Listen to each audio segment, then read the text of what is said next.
Miarabantsika, atao anatin'ity vidéo ity tsika dia hamaly an'ilay fanontaniana hoe tena nisy marina ve Jesosy Kristy misy porofo ara-tantara ve momba an'izany.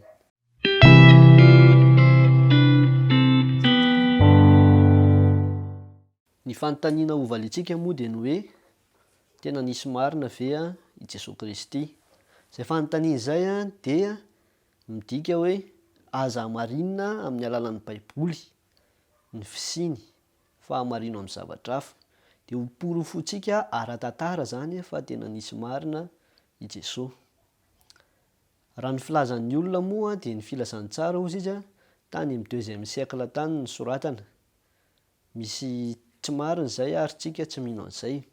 Fa na dia izay ary ny marina dia fantatsika fa tany amin'ny antikité ny zavatra ray ny soratra ray izay hoe tao anatin'ny roanjato taona zany, latsaky ny roanjato taona nisian'ilay zava-mitranga zany no nanoratana anazy dia azo atao hoe atokisana ilay soratra anankiray. Nefa zany ny filazantsara dia 100 taona tao aorianan'i Jesosy Kristy.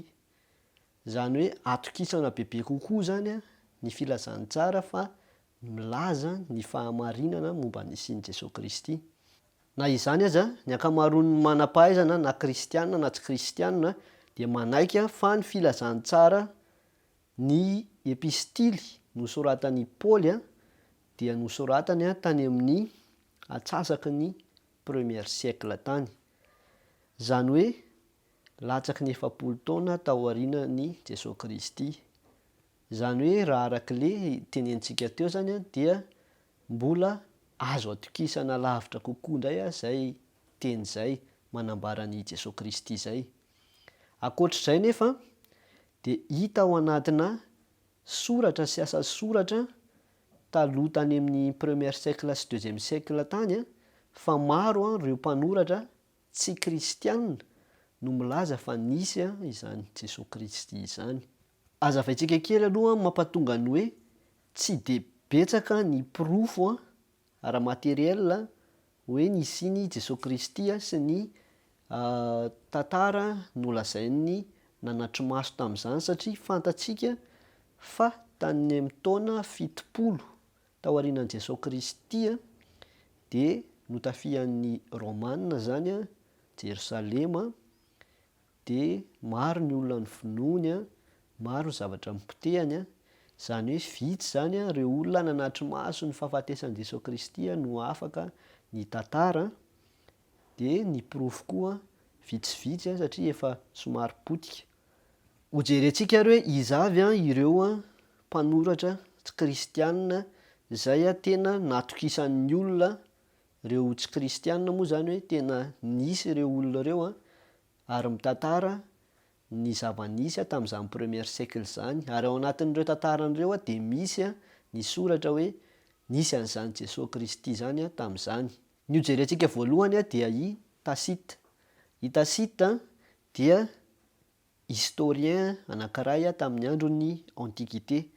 Izy io zany dia teraka tamin'ny taona 750 dia maty tamin'ny taona 200 tao aorianan'i Jesosy Kristy. Ao anatin'ny bokiny izay mitondra ny lohateny hoe Annales, ao izy zany dia miteny any amin'ny page 15 verset 44 dia miteny tsara izy, vakiantsika: mais aucun moyen humain, ni largesse impériale, ni cérémonie expiatoire ne faisait taire le cri public qui accusait Néron. Néron zany le mpanjaka tamin'izany. D'avoir ordonné l'incendie. Pour apaiser ces rumeurs, il offrit d'autres coupables. Mitady coupable hafa zany Néron fa hoe tsy izy hono nanao an'ilay incendie tao amin'ilay tanàna. Et il fit souffrir les tortures les plus raffinées à une classe d'hommes détestés pour leur abomination, et on les appelait les chrétiens. Ao amin'io bokin'ny Tasita io zany dia milaza fa tamin'izany nisy an'izany kristianina zany ny ampijalian'i Néron. Ce nom leur vient de Christ, avy amin'ny Krista, qui, sous Tibère, fut livré au supplice par le procurateur Ponce Pilate. Io dia manamarina ny eo amin'ny baiboly fa i Pilato no nahatonga ny fampijaliana an'i Jesosy Kristy zany. Réprimer un instant, cette exécrable superstition se débordait de nouveau, non seulement dans la Judée où elle avait sa source, mais dans Rome même.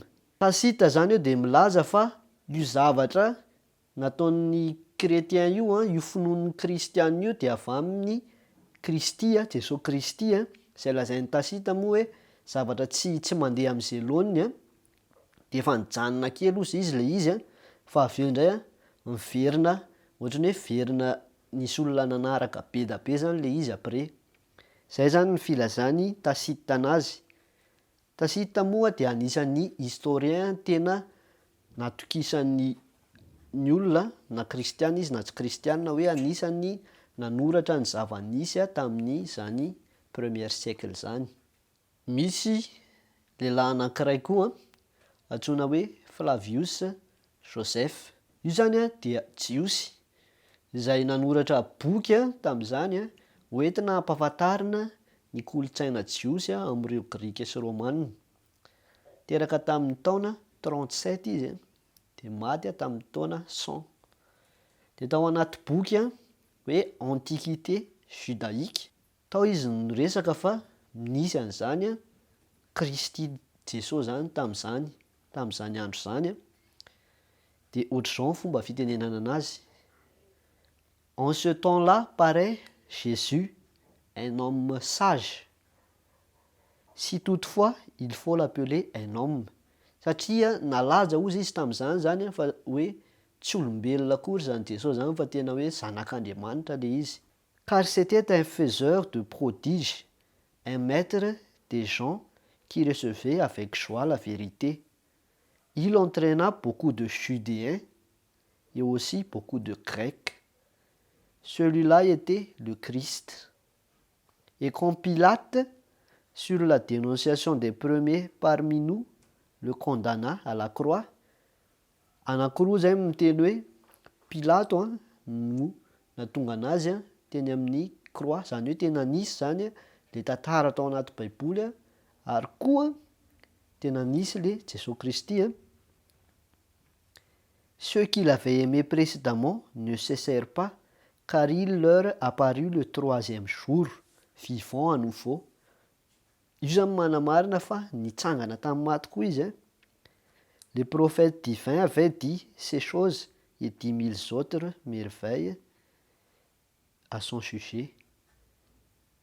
Fantatry Flavius tsara zany fa efa nisy niteny an'izany ny profeta, izy moa jiosy mahafantatra tsara, dia fantany koa ny zavatra rehetra nataon'i Jesosy Kristy tamin'izany satria izy teraka tamin'ny taona 37, tsy dia lavitra anazy zany le zava-nitranga. Manarak'izay misy lehilahy anankiray koa antsoina hoe Pline le Jeune. Io indray zany dia teraka tamin'ny 67, l'an 67 ary maty ny 115. Io zany dia mpanoratra latina. Io zany anisan'ny nikoizan'ny olona fa hoe anisan'ny tena nahay ny tantara hoe ohatry ny ahoana zany fiainana tamin'ny premier siècle zany. Dia tao anaty bokiny mitondra ny lohateny hoe Letters, tao izy niresaka momba ny kolontsain'ny kristianina, zany hoe tamin'izany premier siècle zany dia efa nisy ny kristianina. Dia ozy izy hoe i Jesosy izy dia raisin'ireo ho tena Andriamanitra. Voalohany zany aloha izy manaiky fa nisy zany Jesosy zany. Ary ny kolontsain'ireo kristianireo ozy izy dia manana moral tena ambony be ireo. Zany hoe ny anazy zany dia mpanota daholo ny olona rehetra raha vao tsy nanaraka na nandika ny lalàna anankiray. Zany hoe manana moral tena ambony, exigence ambony be zany moral de Dieu. De mitantara koa izy ireo kristianina ireo tamin'izany de nanao an'izany hoe agape zany, zany hoe niara-ny sakafo ireo kristianina ireo. De zay zany anisany koa milaza fa nisy le Jesosy Kristy.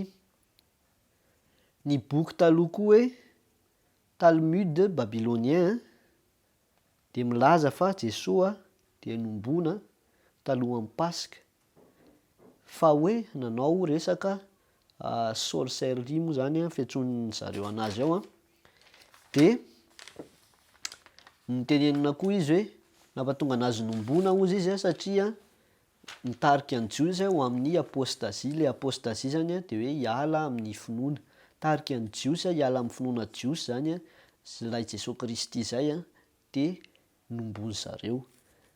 Nisan'ny manamarina ara-tantara koa zany io fa tena nisy le Jesosy Kristy. Manarak'izay de misy lehilahy anankiray koa Lucien de Samosata.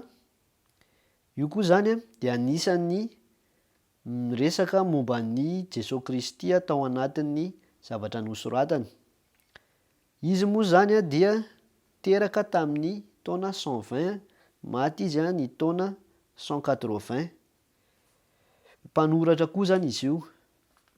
Miteny izy hoe i Jesosy ozy izy de tena nataon'ny kristianina ohatrin'ny ho andriamaniny. Izy io Jesosy io de nanana fampianarana vaovao mihitsy izy, de zay no nahatonga anazy nombona tamin'ny hazofijaliana. Io Jesosy io ozy izy de nampianatra ny olona ny amin'ny fraternité, zany hoe ny fihavanana, de ny tena ilaina koa de ny conversion, zany hoe ny fivadihanao mifanarahanao an'i Jesosy Kristy, de ny tsy fiarahanao amin'ny sampy zany, tsy fanekenao ny sampy. De ireo kristianina ireo ozy izy tamin'izany de anisan'ny olona tsy de miraharaha fahafatesana, tsy de mi-accorder importance amin'ny fahafatesana zany, tsy matahotra ny ho faty izy fa ny fahafatesana no azahoany tombony ozy izy. Ary tsy de niraharaha ny harena teto an-tany izy zany fa hoe misy harena ho azy rehefa any an-danitra any. Ankoatr'izay ny jerentsika farany dia misy an'ny hoe Marabar Serapion. Afaka jerenareo ao amin'ny Google daholo moa zany zavatra teneniko zany fa tsy mamorona. Io Marabar Serapion io de auteur.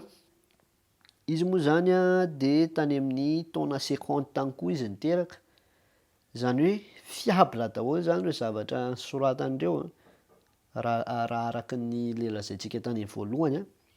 De io filôzôfy izy zany, de izy nilaza fa io Jesosy io izy de olon-kendry tamin'izany. Zay zany ny fomba fijeriny amin'ny maha filôzôfy anazy.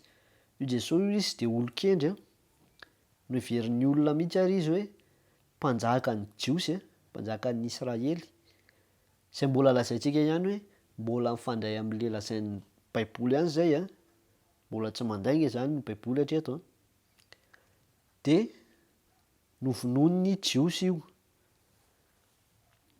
ary mbola velona ihany izy io izy amin'ny fampianarana zay hoentin'ny mpianany.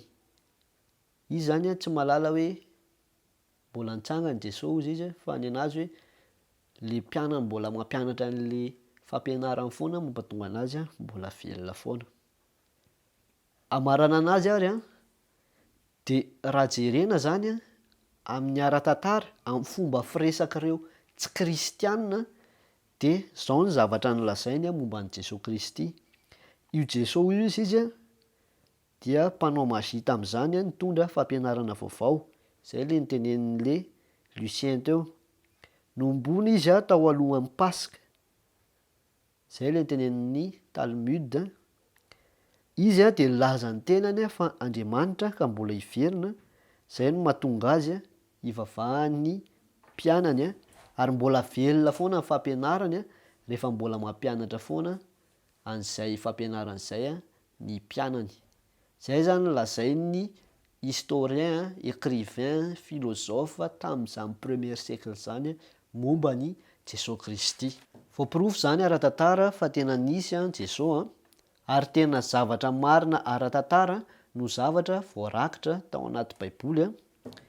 De ho antsika kristianina, ny anton'izao moa zany a dia ahafantarantsika fa tsy minomino foantsika, ary mila fantatsika koa fa Jesosy Kristy dia tena Andriamanitra, zay ho hazavaintsika amin'ny video manaraka hoe inona moa no tena maha-Andriamanitra an'i Jesosy Kristy a. Fa zay aloha no azo natolotra androany dia misaotra antsika dia tahian Jesosy Kristy dia aza menatra ny filazantsara satria fantatsika izay notsika.